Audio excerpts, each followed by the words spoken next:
Yeah, what I wanted to say is, going back to the question of adequate evidence on something that's emotionally really, really pulling you.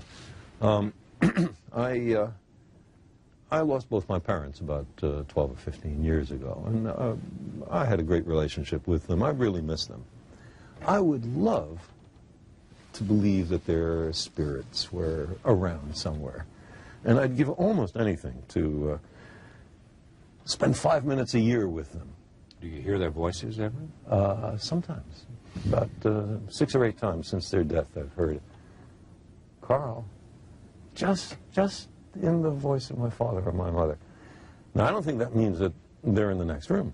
I think it means that they're in your head. I've had an auditory hallucination. I was with them so long, I heard their voices so often.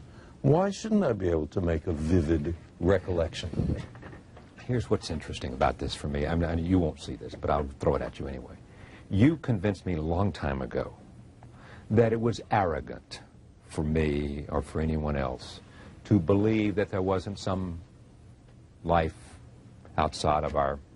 To exclude the possibility. To exclude the possibility was an arrogance of intellect that we should not I still assume. believe it. You couldn't prove it, you didn't know it was there, but the arrogance for you... Right, we don't know if it's there, we don't know if it's not there. Let's look.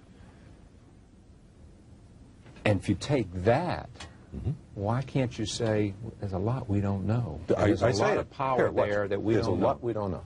You know? It's what I believe. But that doesn't mean that every fraudulent claim has to be accepted.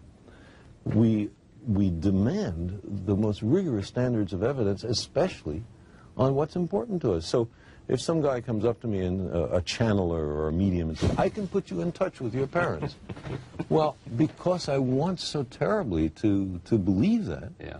I know I have to reach in for added reserves of skepticism, because I'm likely to be fooled and much more minor to have my money taken.